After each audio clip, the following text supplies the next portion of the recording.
Hi. Apparently it snowed in Michigan today.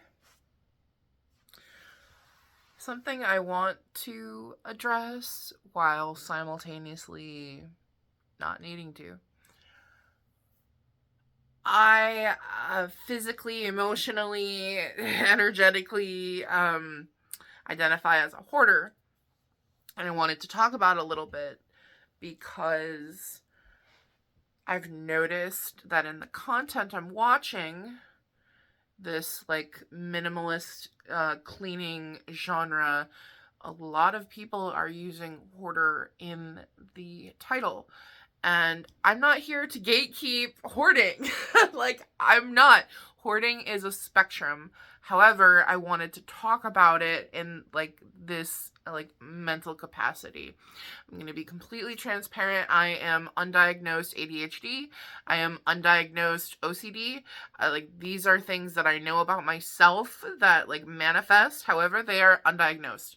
So I cannot, turn on the camera and say, hi, I have ADHD and hi, I have OCD. However, there are things in that repertoire that I know that my brain like encompasses, right? Like the fact that I hoard trash. Okay. I'm not hoarding collectibles. I mean, like, there's a subset, right? Like people who only hoard makeup or only hoard collectibles or only hoard blah blah blah. Like, are they really hoarders? Are they just people who accumulate a lot? Are we just people who accumulate? Are we just accumulators? Yes. However, there's a subset of people who accumulate, who hold on to things that are like no longer functional, or hold on to things that are whatever. Like, you're not collecting trash. You're just you can't throw it away. You're not a collector of trash.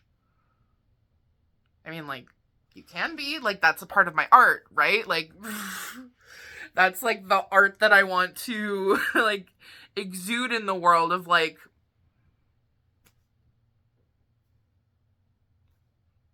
I don't know where I'm going with this. Like,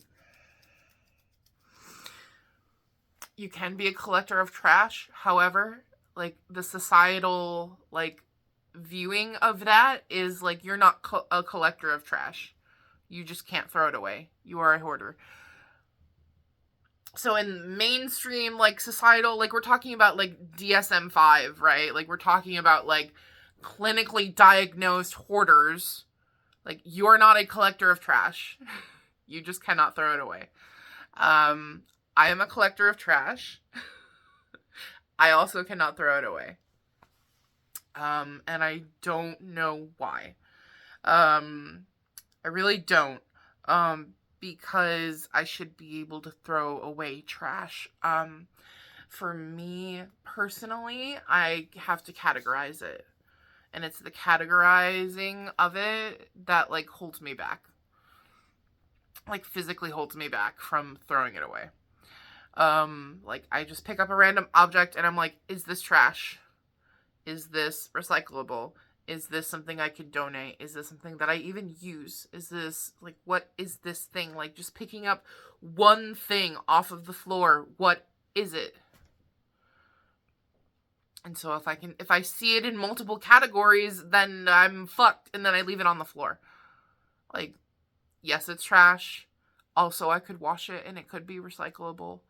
Also, it's something that I could maybe use, which is awful. Like, if a one thing in my hand has 3 different categories, it's over. It's over. I'm not throwing it away. I'm not throwing it away. So I want to talk about clickbait, right? Like, I'm getting to the point of, and you should know this too.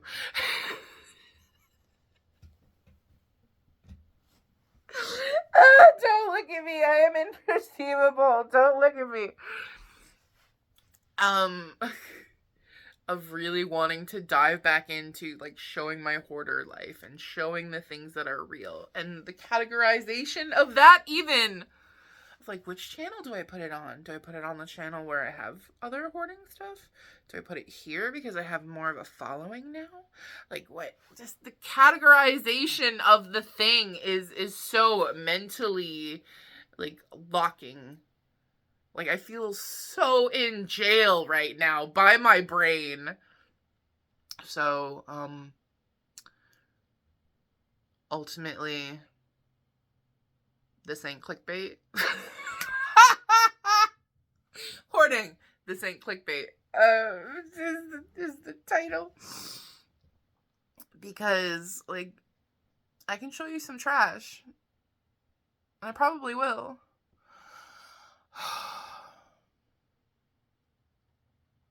And,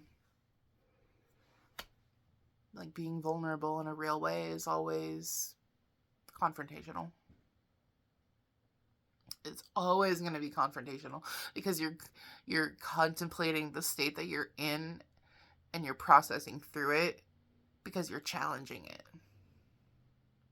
You're challenging that perception of, I am a hoarder, but I threw something away. Am I really a hoarder?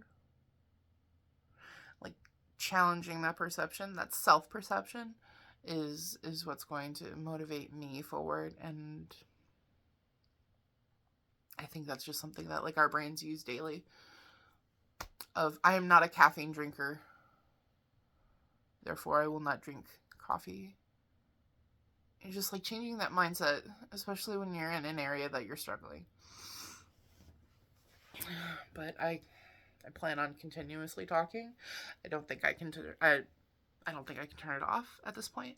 So I will just continuously keep talking, and we'll just see what happens. I think I just wanted to make it extremely clear that I'm not wrong in the categorization of my identity. Like, I am not wrong. And I wanted to say that out loud for myself, because I'm still continuously battling, like, not being believed about that particular area.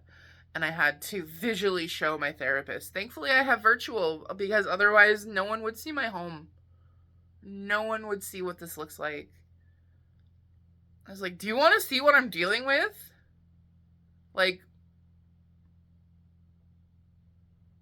do you want to see what it's actually like to be in this home? The first time I ever came out about it, I was doing an intake for community mental health because I really needed intervention. Like, I needed intervention stat. I needed intervention. So I'm like, you know what? I'll just do it and just see what happens. And he questioned me very hard.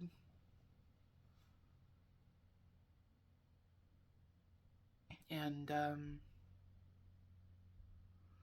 you know, like, well, you look nice. You don't smell. You don't stink. You're 2 feet away from me and you're wearing a mask. Want me to lift up my armpit? Like, what do you want? And then when the hoarding, like, situation came up, like, when I started really talking about it, he's like, oh, do you just have a messy house? Because you look very put together. You know, a messy house to one person is a hoarding situation to another. And I'm like, yeah, that's what's wrong with the perception. And I've been listening to so many videos about hoarding and about what it actually feels like and how people struggle through it. And it's the perception, because we know so little about it and we have devoted so little time and resources. Well, I mean, like, the allocating of those resources and, like, figuring out, like, what is an actual resource? Like, what will actually help a hoarder when a hoarder needs intervention? Like, what will actually help? Like, we don't actually know. Like, we don't even know because we haven't even begun to study it psychologically. We're just like, oh, we'll just get you like a what, organizational coach. Okay. Sick. 10 out of 10. Cool. Just Marie Kondo your life. You'll be fine. Bruh, you don't even know. Because it's so wrapped up in shame and need. Dude, it's so wrapped up in shame and need. It's like the ball of need is like encrusted by shame because we feel shame about the need, and the need is that like oh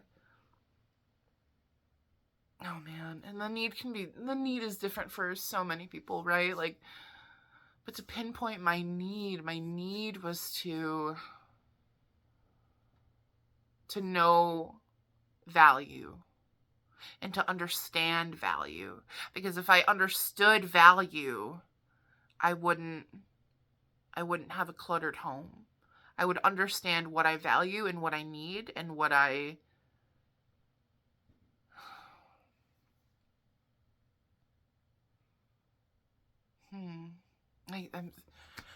still processing, obviously.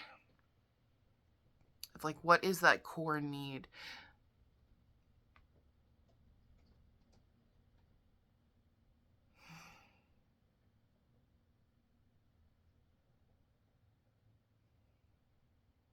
To be valued. To inherently have value. But what does that say about my surroundings? And what is the shame connected to that?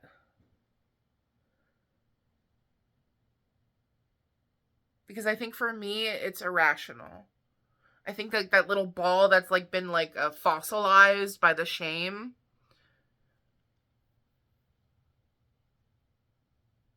My irrational thoughts. And then like it's encrusted by the shame. And I think that's for OCD people. I think that's for OCD people and for people who like the irrational fears and the irrational thoughts and like the touching of the knob 12 times, like it's irrational.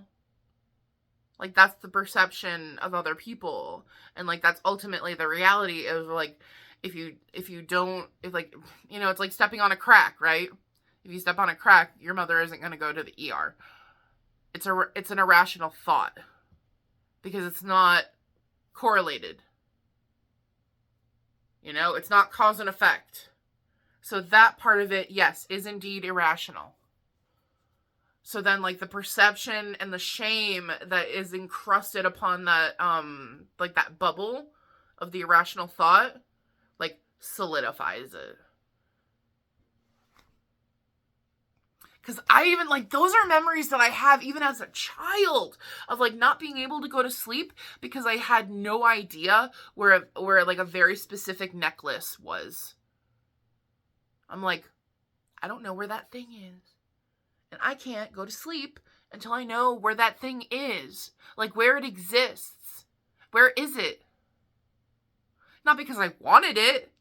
Not because I'm like, I need to tangibly have it in my hand right now. It was like, I don't know where that thing is. And because I don't know where that thing is, like, it created anxiety in me.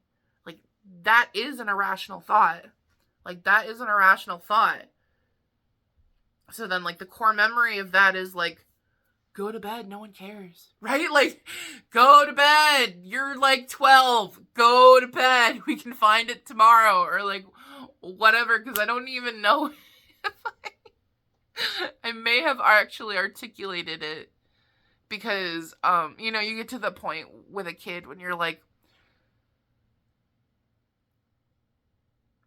I put you to bed, you're out of bed, I put you to bed, you're out of bed, why are you out of bed? And just like that sit down of like, okay, brass tacks. Why aren't you just going to sleep?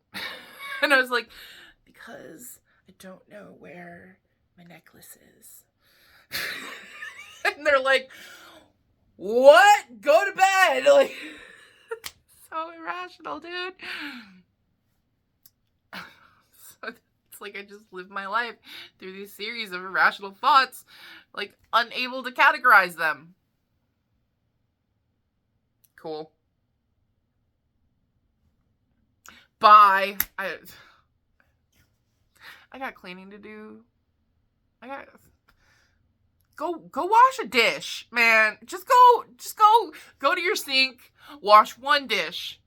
Just wash one dish. Fine.